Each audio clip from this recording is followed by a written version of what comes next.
In the vast darkness between stars, in the infinite void where light takes millennia to travel from one lonely point to another, there exists a realm that defies the laws of physics as we understand them. It is not a place you can travel to by ship, nor can you find on any map of the material universe. Yet it touches everything. It is the warp, the immaterium, the sea of souls, and within its churning depths, there is chaos. To understand chaos, you must first understand that reality in the Warhammer universe is not singular. There's a material realm, the universe of matter, energy, stars, and planets where organic life struggles and thrives. And then there is the warp, a mirror dimension of pure psychic energy, where emotions take form and thoughts become tangible. Every feeling, every dream, every nightmare of every sentient being in the galaxy ripples through this otherworldly ocean. For billions of years, the warp was not always the hellscape it would become. Long ago, in an age so ancient that even the stars themselves were younger, the immaterium was calm, almost serene. But sentient life has a way of changing things, and what would emerge from the depths of that psychic sea would reshape the galaxy forever. This is a story of chaos, of gods born from agony, of a corruption so profound it would tear reality itself apart. 60 million years before humanity would even dream of reaching the stars, the galaxy was dominated by two ancient empires locked in a war of such devastating scope that its scars still mark reality today. The Old Ones, beings of immense psychic power and near godlike mastery of life itself, ruled vast regions of space. They created species, seeded worlds, and shaped evolution with the casual ease of a gardener tending plants. But they were not alone. The Necronter, a race of short-lived beings who envied the Old Ones' immortality, made a fateful bargain with ancient star-feeding entities called the Tan. In exchange for eternal life, they surrendered their very souls, becoming the undying Necrons, skeletal warriors of living metal, immortal but hollow. The war in heaven, as it would be known, was fought with weapons that could shatter suns and tear holes in reality. Entire star systems burned. Billions upon billions died in ways so terrible that their psychic death screams echoed to the warp like thunder across an ocean. And the warp listened. You see, the immaterium feeds on emotion. Strong feelings create ripples.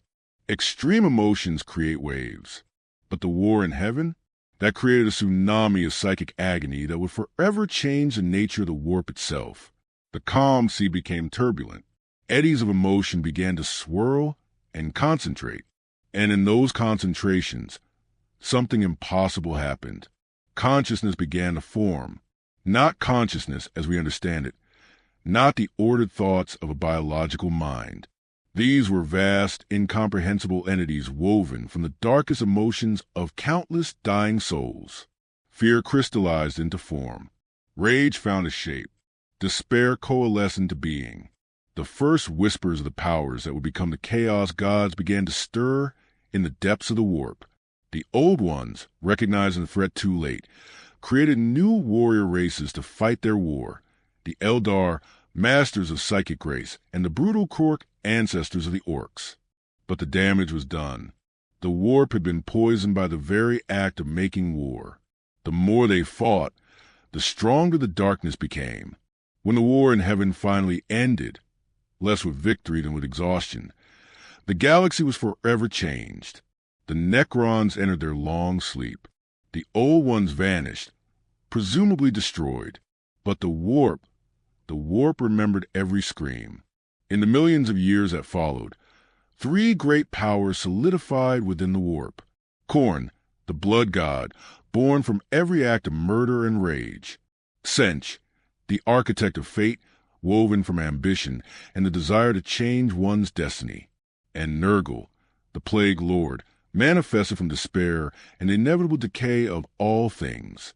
These were not beings that chose to be evil. They simply are. Khorne is every moment of fury, every battlefield death, every instance where blood is spilled in anger. He sits upon a throne of brass and skulls in his domain within the warp, and every skull added to that throne, regardless of whose skull it is, strengthens him. Friend or foe, innocent or guilty, it matters not. blood for the blood god, skulls for the skull throne. Tsench is more subtle. He is the whisper in the ear of the ambitious sorcerer, the flash of insight that seems brilliant but leads to ruin. His realm is called the Crystal Labyrinth, an impossible maze of paradoxes and contradictions where past, present, and future blend together. He schemes endlessly, plots within plots within plots, and even he may not know his own ultimate goal. Change for the sake of change, knowledge for the sake of knowledge, no matter the cost. Nurgle is perhaps the most tragic of the three, because he genuinely believes he offers a gift. When plague ravages a world, when disease takes hold and pain becomes unbearable, Nurgle whispers, "Stop fighting. Accept it. Embrace the decay, and I will take away your suffering." And he does. Those who give themselves to Nurgle feel no pain, even as their bodies rot and fester. They become vectors of disease, yes, but they do so with strange, delirious joy. Nurgle loves all his children, even as he destroys them. For millions of years, these three gods played their games with mortal races.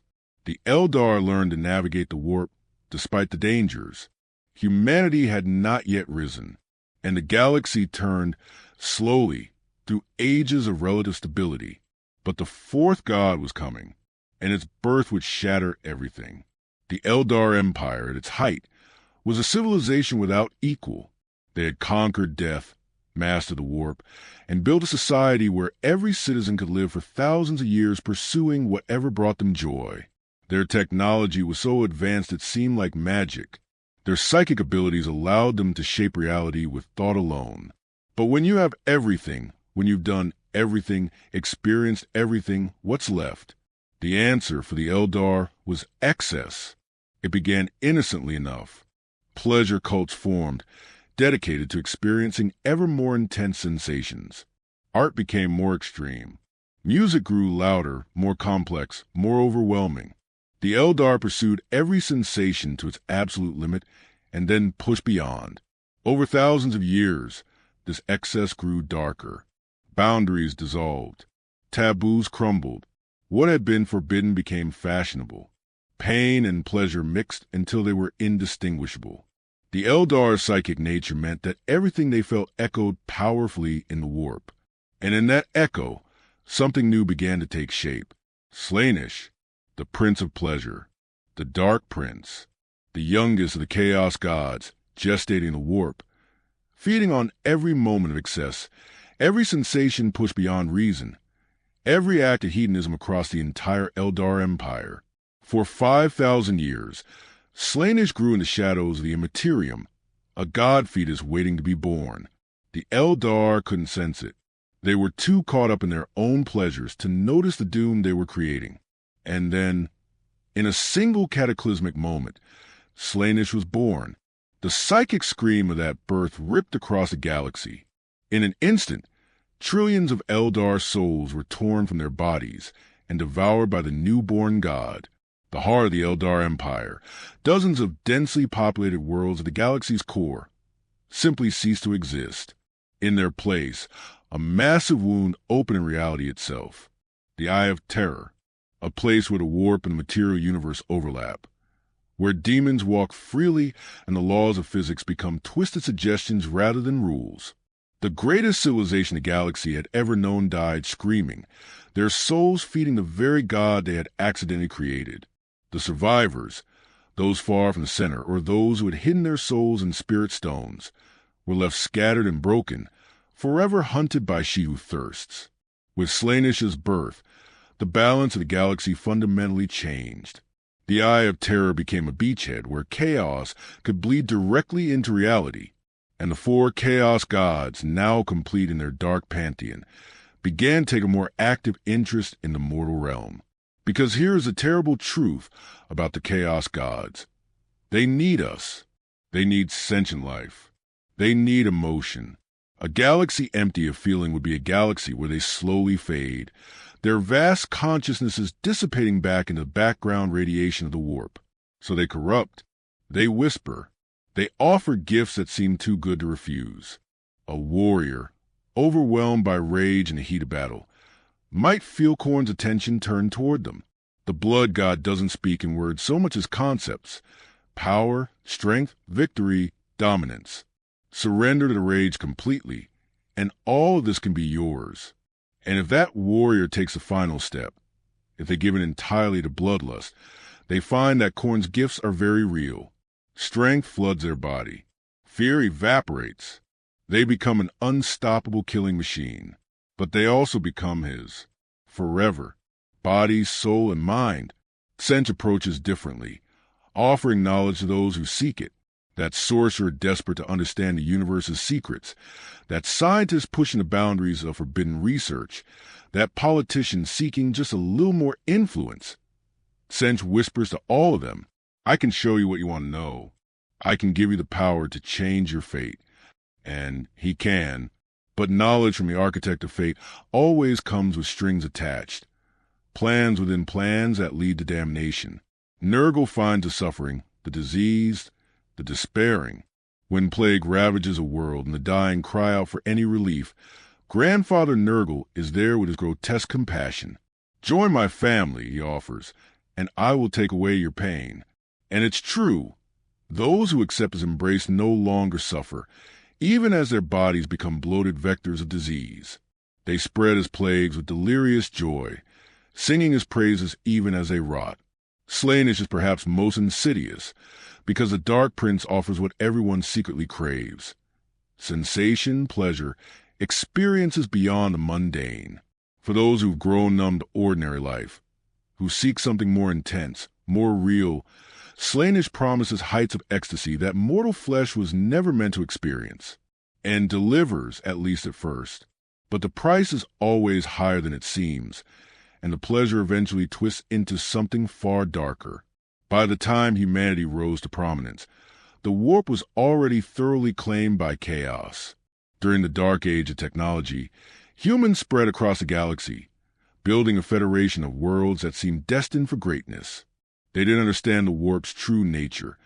They saw it simply as a useful dimension for faster-than-light travel, a tool to bypass the limitations of normal space.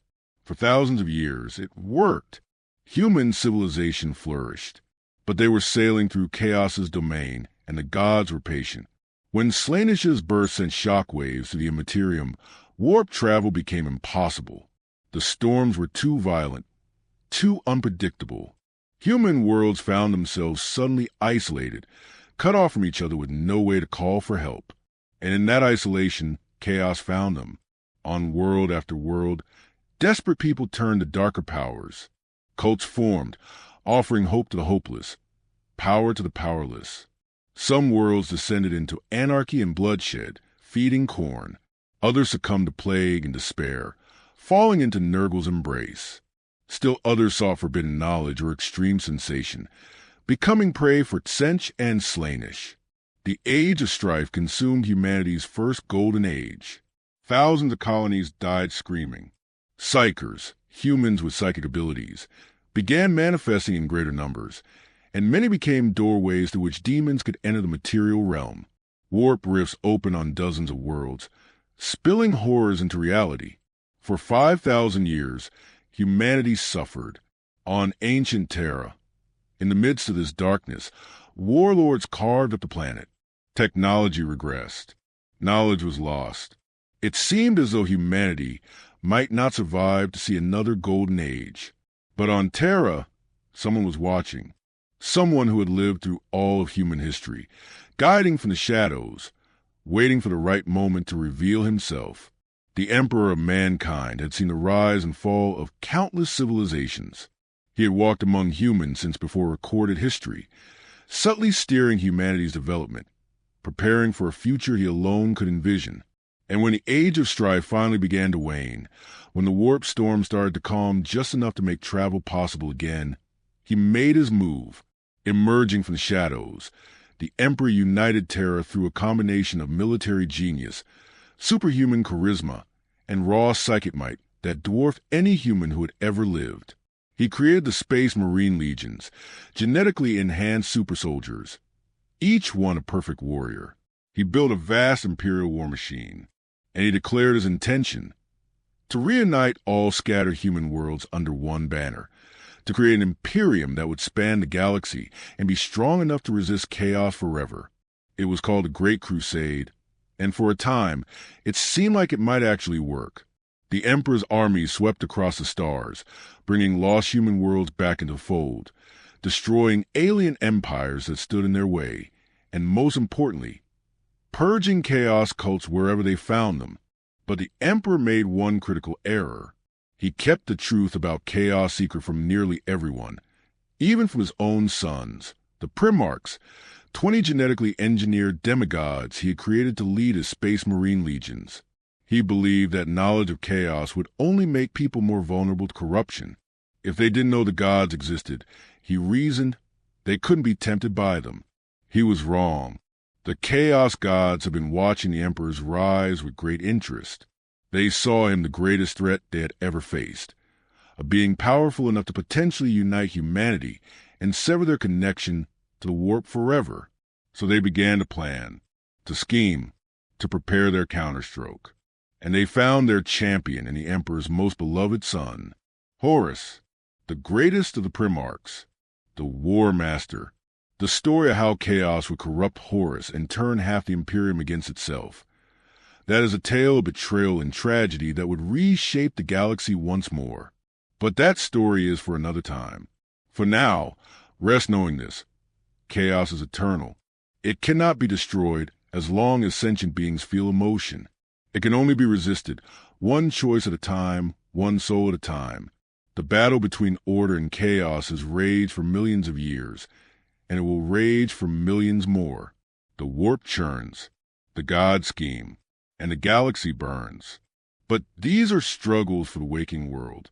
For now, let the weight of these ancient tales carry you gently into sleep. Rest, and know that in dreams, at least, you are safe from the whispers of the dark gods.